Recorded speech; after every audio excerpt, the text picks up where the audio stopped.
नमस्कार, मैं Deepak Joshi. News gallery समाचार पत्र एवं न्यूज़ गैलरी यूट्यूब चैनल में आपका एक बार फिर से स्वागत है। साथियों, आज सिरसा रोड स्थित भाजपा कार्यालय में एक प्रेस वार्ता का आयोजन किया गया। इस प्रेस वार्ता में हरियाणा विधानसभा के डिप्टी स्पीकर श्री रणवीर गंगवा जी, पूर्व चेयरमैन श्री सतबीर वर्मा जी, श्री सुरेश कुमार धूपवाला जी, श्री मुनीश गोयल जी, श्री अरुण दत्त जी, श्री सुरेंद्र सैनी जी और मीडिया प्रभारी श्री राजेंद्र सप्रा सहित अन्य पदाधिकारी शामिल हुए। डिप्टी स्पीकर रणवीर गंगवा जी ने इस प्रेस वार्ता में किन किन मुद्दों पर बातचीत की, आइए देखते हैं इस वीडियो में। सभी पत्रकार साथियों का आज भारतीय जनता पार्टी जिला कार्यालय में पहुंचने पर हार्दिक स्वागत और अभिनंदन है। आज आपके समक्ष हमारे विधानसभा के डिप्टी स्पीकर श्री रणवीर गंगवा जी हमारे सामने हैं, आपके सामने हैं, और उनके साथ सतबीर वर्मा जी पूर्व चेयरमैन, अरुण दत्त जी, मेरे साथ में सुरेश गोयल धूपवाला जी, मुनीश गोयल जी हमारे साथ हैं। तो मैं गंगवा जी से प्रार्थना करूंगा कि अपनी बात को शुरू करें। सभी को नमस्कार। आज लोकसभा चुनाव पूरे यौवन पे है और हरियाणा प्रदेश के अंदर हम 10 की 10 सीटें जीतने जा रहे हैं। और जिस तरीके का माहौल हरियाणा प्रदेश के अंदर एक तरफा भारतीय जनता पार्टी की तरफ है, ये देख करके हमारी जो विपक्षी पार्टियां हैं वो अनेक तरीके के भ्रामक प्रचार फैलाने का काम कर रही है। मुझे बड़ी हैरानी हुई ये भूपेंद्र सिंह हुड्डा जी के बयान देख करके और दूसरी विपक्षी पार्टियों के बयान देख करके कि भारतीय जनता पार्टी की सरकार पे संकट आ गया है, इस तरीके की बात आज वो लोग कर रहे हैं, जबकि उनके पास कोई पूरे नंबर है ही नहीं। अभी हमारे जो नए मुख्यमंत्री नायब सैनी जी हैं, उन्होंने मुख्यमंत्री बनते ही सबसे पहले हाउस के अंदर विश्वास मत हासिल करने का काम किया और उसके बाद अब जो घटनाक्रम हुए हैं, जिस तरीके के जो कांग्रेस पार्टी जो ओछे हथकंडे अपना करके प्रदेश की जनता को भ्रम में डालने का प्रयास कर रही है अपनी तरफ से। उन्होंने ये कहा कि आज सरकार अल्पमत में आ गई है और वो कहते हैं कि जज्बा भी लिख करके दे, और तुरंत उन्होंने जिस तरीके से, अभी कोई ऑथेंटिक खबर तो नहीं है, लेकिन जो मीडिया के माध्यम से जो खबर आई कि राज्यपाल महोदय को जेजेपी ने लिख के दिया है, और उसके बाद में भूपेंद्र सिंह हुड्डा जी का जो बयान आया कि जेजेपी अपने जो 10 उनके विधायक हैं उनके परेड कराने का काम करे। मैं आज दावे के साथ कह सकता हूँ जेजेपी नहीं बल्कि कांग्रेस भी मुझे लगता नहीं कि अपने पूरे विधायकों की परेड करा सकती है। आज उनके विधायकों को उनकी पार्टी पे कोई विश्वास नहीं रह गया है, और इसी को जो जनता के अंदर ये मैसेज को दबाने के लिए वो इस तरीके के अनर्गल प्रचार करने में जुटे हुए हैं।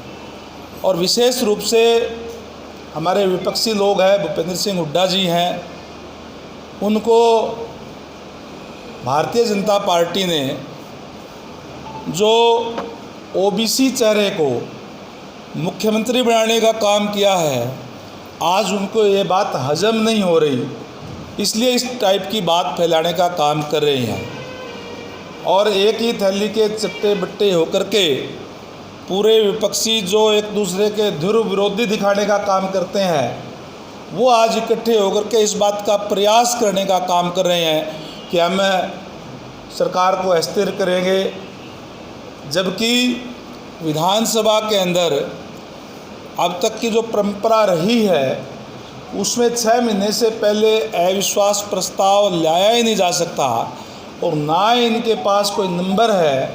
फिर भी किसी विशेष परिस्थिति के अंदर राज्यपाल महोदय अगर चाहे तो वो कोई न कोई वहाँ से ऑर्डर अपना निकाल सकते हैं, लेकिन वो तब निकालेंगे जब उनके पास अपने विधायकों की परेड तो कराने का काम करें। ये ना इनके पास ये है, केवल और केवल इनको ये बात हजम नहीं हो रही कि आज ओबीसी का मुख्यमंत्री किस तरीके से हरियाणा के अंदर जो है वो बन गया, और जिस तरीके के बोल दीपेंद्र सिंह हुड्डा ने भूपेंद्र सिंह हुड्डा जी के रहे हैं पहले भी, वो भी आप लोगों के सामने हैं। जो हमारे जो बंटवारे का, जो देश का बंटवारा हुआ, उसकी त्रासदी झेल करके जो पंजाबी समाज किस तरीके से वहाँ आकर के यहाँ स्थापित अपने आप को करने का काम किया अपनी मेहनत से, उनके बारे में भी जिस तरीके से जब खट्टर साहब को मुख्यमंत्री बनाया गया था, उनके शब्द दोहराते हुए मुझे शर्म आती है। इन्होंने ये कहा कि जो खट्टर पट्टर है इनको हम उसी बिल के अंदर बांटने का काम करेंगे।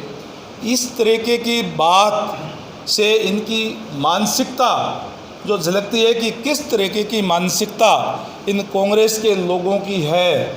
ना केवल ये बल्कि कोई भी जो वर्ग के लोग हैं, चाहे एससी के हैं चाहे ओबीसी के हैं, इन लोगों को फूटी आँख नहीं सुहाते। इसीलिए इस तरीके की बात करने का काम ये लोग आज प्रेस के माध्यम से, मीडिया के माध्यम से करने का काम जो है वो कर रहे हैं। इनकी अपनी पार्टी के अंदर भी अशोक तंवर जी को प्रदेश का अध्यक्ष कांग्रेस का बनाया गया। क्या हालत उनकी की गई, आज भी उनके चोट के निशान उनके शरीर पर आपको मिल जाएंगे कि आपके अपने प्रदेश अध्यक्ष, क्योंकि वो दलित वर्ग से था इसलिए उनको वो सुहाया नहीं और उसके ऊपर हमला करवाने का काम इन लोगों ने किया। इसी तरीके से चाहे हमारी शैलजा जी हैं, वो पूरा कार्यकाल अपना निकाल गई प्रदेश अध्यक्ष के नाते, लेकिन उनको कोई कार्यकारिणी नहीं बनाने दी गई।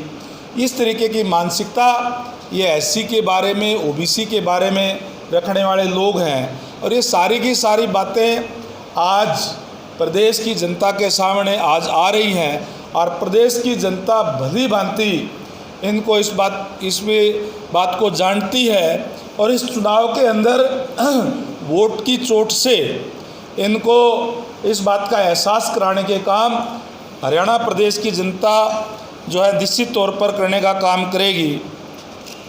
और जिस तरीके से 10 साल तक भूपेंद्र सिंह हुड्डा का राज इस प्रदेश के अंदर रहा, किस तरीके से त्रासदियाँ झेलने का काम ओबीसी ने, एससी ने किया, वो लोग आज तक भूले नहीं हैं। चाहे वो मिर्चपुर कांड हो, चाहे वो डाबड़ा कांड हो, चाहे वो बघाना कांड हो, अनेक इस तरीके के हमले उन पे करवाए गए। अनेक यहाँ तक कि उन लोगों को गांव छोड़ करके शहर में आना पड़ा। इस तरीके की त्रासदी झेलने का काम अपने प्रदेश के अंदर इन लोगों ने उनके साथ करने का काम किया। ये सारी बातें जो है प्रदेश की जनता के जहन के अंदर है, सारी बातों का उनको पता है। और आज मैं बड़े गर्व से कह सकता हूँ कि जब से मनोहर लाल जी मुख्यमंत्री बने, 9.5 साल तक वो रहे, उसके बाद अब नायब सैनी जी हरियाणा प्रदेश की सरकार चला रहे हैं, एक भी हमला किसी एससी पे, ओबीसी पे, कहीं भी किसी कमज़ोर वर्ग पे इन 10 सालों के अंदर, लगभग 10 साल होने के हो गए, कभी भी कोई ऐसा कांड आपको जो है कोई नहीं मिलेगा कि इस तरीके की कोई घटनाएं हुई। कहीं भी कोई इस तरीके की कोई घटनाएं हुई तो उनके खिलाफ सख्त एक्शन लिए गए। किस तरीके से आरक्षण के नाम के ऊपर, चाहे वो किसान आंदोलन के टाइम पे भी जो इन लोगों ने, जो कांग्रेस के लोग हैं, उन लोगों ने जो दुकानदारों पे, व्यापारियों पर हमले करवाने का काम किया, उस आंदोलन की आड़ के अंदर वो भी हमारे व्यापारी वर्ग के लोग, शहर के लोग अच्छी तरीके से उसमें जानते हैं, अच्छी तरीके से उन लोगों को पता है। और इसलिए मैं समझता हूँ कि आज ये जो पूरा वर्ग है, जो छत्तीस बिरादरी के लोग हैं, उनको सबको पता है और आज वो सारे के सारे भारतीय जनता पार्टी के साथ है और उनको एक बड़ी हार अपने सामने दिखते हुए इस तरीके के भ्रामक प्रचार फैलाने का काम ये कांग्रेस के लोग और विपक्षी पार्टी के लोग जो कर रहे हैं। और मैं समझता हूँ कि जनता इनके भ्रामक प्रचारों के अंदर आने वाली नहीं है और आने वाले समय के अंदर इनको जो ये झूठ फैलाने का काम कर रहे हैं, इसको सबक सिखाने का काम प्रदेश की जनता 10 की 10 पार्लियामेंट की सीटें भारतीय जनता पार्टी को दे करके और 11वीं सीट जो विधानसभा की माननीय मुख्यमंत्री करनाल से लड़ रहे हैं, 11 कमल खिला करके और इनको जवाब देने का काम हरियाणा प्रदेश की जनता करेगी। रणवीर जी, जिस प्रकार से 90 MLA हरियाणा में, तो आपकी नियमावली क्या कहती है कि 3 कांग्रेस में चले गए, उनकी सदस्यता रद्द होगी। रणजीत चौटाला जी ने बीजेपी ज्वाइन कर ली, उनकी सदस्यता रद्द होगी। तो इसका अगर फ्लोर टेस्ट भी होता है तो किस तरह से इसका वो नियमावली की जाएगी? 83 में से 86 में से किस तरह से इनका?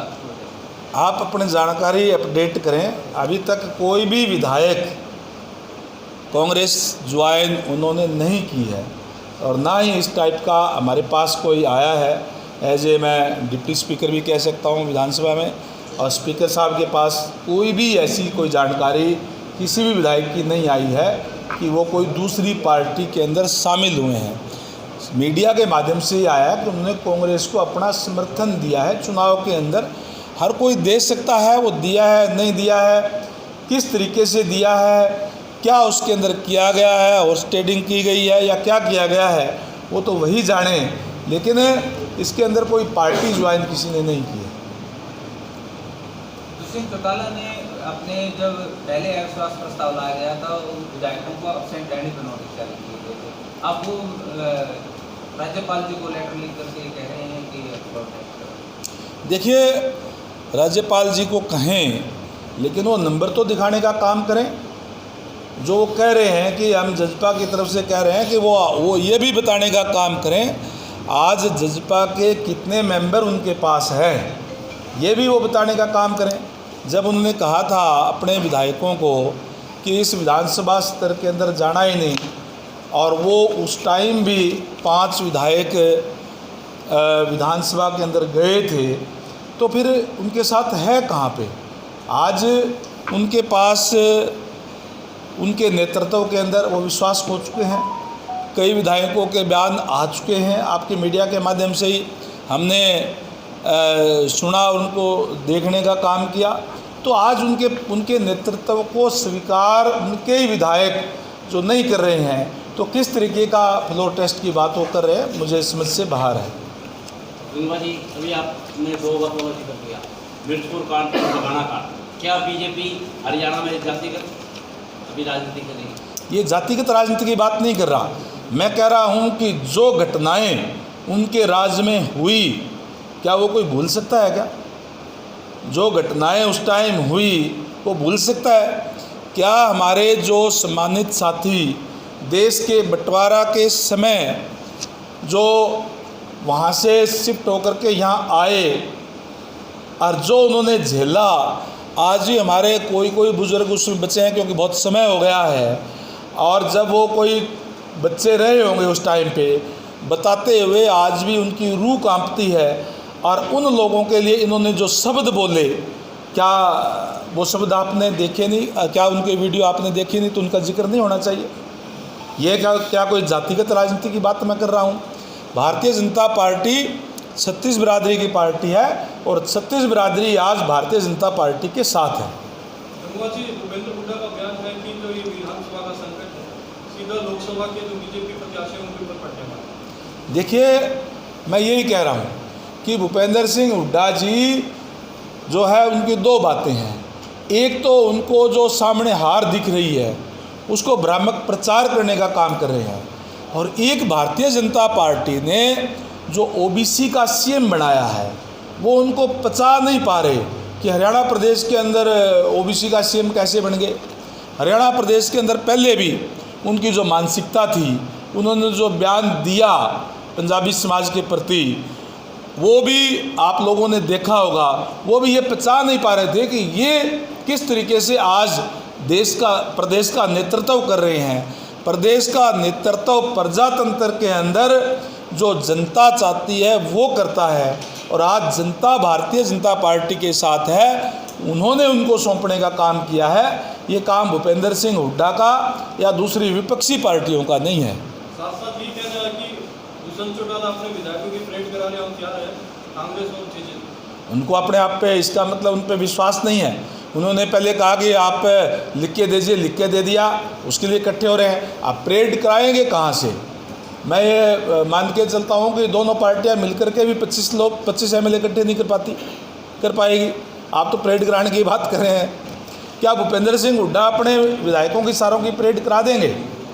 क्या दुष्यंत चौटाला जी, जिन्होंने ये कहा कि विधानसभा में नहीं जाना और वो विधानसभा में चले गए, आज उनके अगेंस्ट बोल रहे हैं, क्या वो परेड दुष्यंत चौटाला जी करा पाएंगे? उनके पास नहीं है। उनके नेतृत्व में वो अपने विधायकों का विश्वास खो चुके हैं, इसलिए उनके साथ उनके विधायक नहीं हैं। कांग्रेस के विधायक भी भाजपा के संपर्क में हैं? मुझे नहीं पता कि संपर्क में है या नहीं है, मैं ये नहीं कह रहा, लेकिन हम देख रहे हैं कि कांग्रेस के अंदर जिस तरीके की गुटबाजी है, जो भूपेंद्र सिंह हुड्डा जी जो अपने विधायकों के, जो उनके वोट पोल जो है वो पूरे के पूरे राज्यसभा के नहीं करा पाए, क्या वो फ्लोर टेस्ट करा पाएंगे? आप ही बता दीजिए, मैं आपसे ही पूछता हूँ। इस वार्ता में आपने काफ़ी बार ओबीसी का नाम लिया है, क्या ये चुनाव ओबीसी वर्सेस जनरल का करना? मैंने कहा कि छत्तीसगढ़ का चुनाव है, लेकिन जिन लोगों के साथ जातियाँ हुई, जिन लोगों के साथ उन्होंने कहा उसकी बात तो आएगी। मैंने पंजाबी समाज की भी बात कही, क्या मैंने बिना हुई बात कही है? जो बात उन्होंने कही उस बात का जवाब मैंने दिया है। नहीं सर, आप ओबीसी कह रहे थे, किसी विशेष जाति का नाम है? ओके, थैंक यू, धन्यवाद। धन्यवाद।